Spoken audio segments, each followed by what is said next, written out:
Salut, c'est Nico, bienvenue dans cette nouvelle vidéo. Aujourd'hui, on va voir comment sélectionner des canaux dans le Channel Rack et comment créer des groupes. Les groupes vont nous permettre de mieux nous y retrouver, de pouvoir en sélectionner seulement quelques-uns, d'en afficher seulement quelques-uns et voilà, de pouvoir s'organiser qu'on aura beaucoup d'instruments. Ça va être beaucoup plus pratique comme ça. Je vous montre ça tout de suite. Comme d'hab, vous pouvez recevoir gratuitement une série de vidéos en cliquant sur le lien juste en dessous. Ça va vous aider à mieux comprendre toutes les vidéos de cette chaîne et en plus, vous aurez certains exercices à faire. Ça vous aidera à vraiment mieux assimiler les concepts. Et voilà, du coup, ça peut vraiment vous aider. Ceci étant dit, on est parti. Ok, donc pour sélectionner des instruments, comme je vous l'avais montré dans l'autre vidéo, on utilise le petit rectangle vert là, qui est là. Hop. Et ça nous permet de sélectionner le canal. En particulier, ce qu'on peut faire, c'est que quand un canal est sélectionné, on appuie sur la touche A du clavier et ça va jouer l'instrument. Ce qui se passe, c'est qu'on peut... il y a plusieurs façons de sélectionner un instrument. Déjà, ce que je peux faire, c'est avec les flèches de mon clavier, je peux déplacer la sélection. Si j'ai envie, bon voilà, d'utiliser le clavier, je peux faire comme ça. Je peux en sélectionner plusieurs d'affilée en maintenant un clic gauche. Hop. Et voilà, ça me permet d'en sélectionner plusieurs. Plusieurs qui sont d'affilée. Si je veux tous les sélectionner, je reclique sur un instrument qui est déjà sélectionné. Hop. Et là, ça me sélectionne tous les instruments du Channel Rack. Je peux refaire ailleurs. Hop, ça marche n'importe où. Et si je veux en sélectionner plusieurs, mais un par un, je peux faire juste Shift, clic gauche. Hop. Et voilà, ça me permet de les sélectionner un par un ou de les désélectionner pour vraiment faire une sélection plus précise, plus ou moins précise. Cela dit, on pouvait aussi faire clic droit.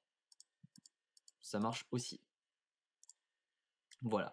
Maintenant qu'on sait comment bien sélectionner des instruments, je vais vous montrer comment faire des groupes. Alors vous allez voir, les groupes, c'est très pratique, ça permet d'afficher certains instruments, uniquement certains instruments. Vous allez voir, pour l'instant, on n'en a que 4, donc ça va, mais quand vous en aurez 50, ce sera bien de pouvoir afficher en un clic tous les violons, tous les synthés, tous les instruments de percussion, voilà, de les afficher dans des groupes.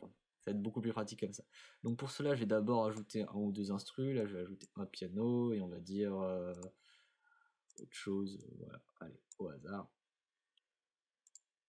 Voilà, comme ça, j'en ai un peu plus. Alors, les groupes. Comment ça marche? Eh bien, en fait, on va d'abord sélectionner, par exemple, les percussions qui sont là. Je vais sélectionner que 3 d'abord. Hop, que les 3 premiers. Si j'ai envie de faire un groupe avec, je vous avais montré que dans le menu ici, il y avait une option qui s'appelait Group Selected. Alors je vous avais pas montré ce que ça faisait, ben on va voir tout de suite. Si je clique dessus ou que je fais Alt G, hop, il me demande d'écrire un nom. Là, je vais écrire par exemple percussion.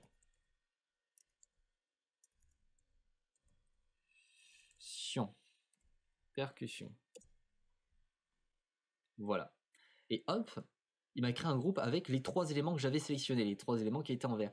Et tous les autres, il me les affiche plus. Alors comment je peux les faire réapparaître? Ça se passe ici.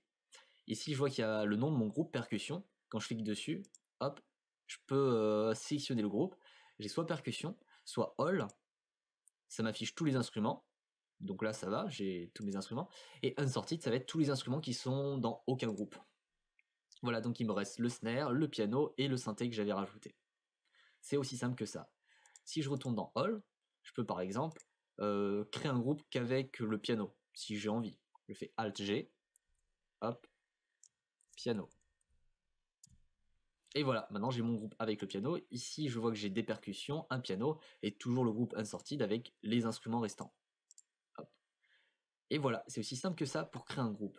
Ce qu'on peut faire, c'est aussi faire des clics droits en haut. Par exemple, quand je sélectionne un groupe, percussion, je peux faire un clic droit pour soit ajouter un nouveau groupe. Celui-là, je vais l'appeler par exemple synthé. On mettra l'autre instru dedans. Synthé, pour l'instant, il est vide, le nouveau groupe que j'ai créé. Soit, je retourne dans percussion, je peux supprimer le groupe. Supprimer le groupe, mais pas les instruments. Par exemple, là, si je supprime les percussions, ça va juste me supprimer le groupe. Là, ça me dit que je peux pas revenir en arrière. Hop, voilà, c'est juste le groupe qui est supprimé, mais les instruments, ils sont toujours là. Voilà, c'est juste qu'ici, il n'y a plus mon groupe percussion. Donc, je vais devoir le recréer si j'ai envie de le recréer. Hop, G, percu. Voilà. Et enfin, il en reste un dernier, rename, si j'ai envie de renommer. Voilà. Magnifique. C'est aussi simple que ça.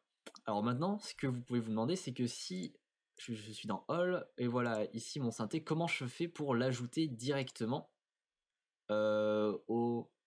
Ah, je l'avais supprimé, synthé. Ah ben non, c'est un groupe vide, il s'est peut-être supprimé tout seul. Ouais, quand un groupe est vide, il se supprime peut-être tout seul. Bon, bref.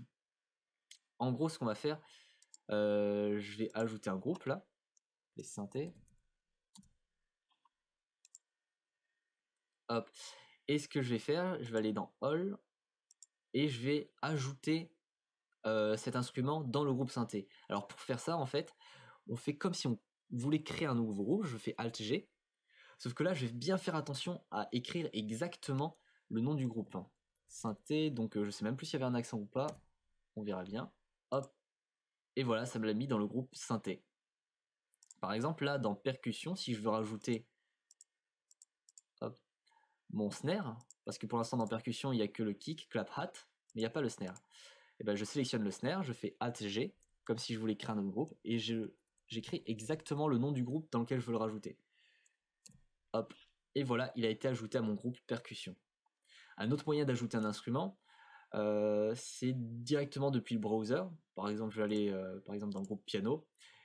Et voilà, j'ai envie d'ajouter un autre piano, par exemple le e-piano. Je peux le mettre directement dedans. Hop, et là, voilà, ça me le met directement dans le groupe qui est affiché. Si je l'avais mis dans All, il me l'aurait mis dans le groupe Unsorted, qui n'existe plus parce que là, tous les instruments sont dans des groupes. Et là, si je mets School Piano, je le mets ici, hop, il va me l'afficher dans le groupe Unsorted. Voilà, parce qu'il n'est dans aucun groupe. Donc en fait, vous pouvez le rajouter directement ici, depuis le browser, ou bien utiliser Alt-G pour ajouter un instrument qui est déjà dans le channel rack et l'ajouter dans un groupe. Dernière chose à savoir sur les groupes, c'est qu'il y en a certains qui se créent automatiquement. Typiquement, vous avez peut-être déjà expérimenté la chose. Si vous prenez par exemple une loupe de batterie, voilà, vous avez votre morceau dans la playlist et vous le mettez dans la playlist. Hop, c'est-à-dire que là, si on joue, voilà. Et là, si vous retournez dans le channel rack, oh mon dieu, tous mes instruments ont disparu. Et ben en fait, voilà, c'est que il y a juste un nouveau groupe qui s'est créé qui s'appelle Audio, qui s'est créé automatiquement. Ce groupe Audio, il va regrouper tous les audios qui sont directement ajoutés à la playlist. Si je rajoute un autre rythme, hop, voilà, il est ajouté dans Audio. Et voilà, ça peut surprendre parce que quand on ne sait pas comment fonctionnent les groupes, on ne sait pas où sont passés nos autres instrus, alors qu'en fait, on a juste à cliquer ici, à aller dans All, et voilà, là on retrouve tous nos instrus. C'est juste ça. Il y a un autre petit raccourci, maintenant que j'y pense, les flèches bizarres qui s'appellent page up, page down, qui sont moi perso en haut à droite de mon clavier, ça permet de changer de groupe. C'est un raccourci clavier, voilà. C'est les flèches un peu bizarres avec des traits dessus. Voilà. Ça permet de changer de groupe. Voilà, ça marche pour les audios du coup, qu'on rajoute un audio dans la playlist. Ça marche aussi pour les automations. Par exemple, si je crée une automation sur un contrôleur, hop, ça m'a créé l'automation ici, mais on a vu que dans le channel rack, hop, ça m'a créé une catégorie automation, un groupe automation, et ça m'affiche toutes les automations. Donc si je reviens dans All, hop, je retrouve tous mes instrus, tous mes clips audio et toutes mes automations. Donc voilà, c'est ça que je voulais vous dire, qu'il y avait deux groupes qui pouvaient se créer tout seuls. Et bah écoutez, c'est bon, on a déjà fait le tour des groupes, alors, on a vu comment sélectionner des instruments, comment faire des groupes, bah maintenant c'est bon, vous pourrez vous y retrouver quand vous aurez 50 instruments, vous saurez comment ça marche et vous serez plus surpris par le groupe audio qui se crée tout seul, vous saurez qu'on a juste à cliquer là et à faire All. Et voilà, c'est aussi simple que ça, c'est vraiment facile à faire le studio. En tout cas voilà, si cette vidéo vous a plu, vous pouvez mettre un like, si vous voulez encore plus de tutos, je vous invite à vous abonner à la chaîne, il y en aura plein d'autres. Moi je vous dis à bientôt pour la prochaine vidéo, d'ici là amusez-vous bien sur FL Studio, faites-vous plaisir et à la prochaine, ciao.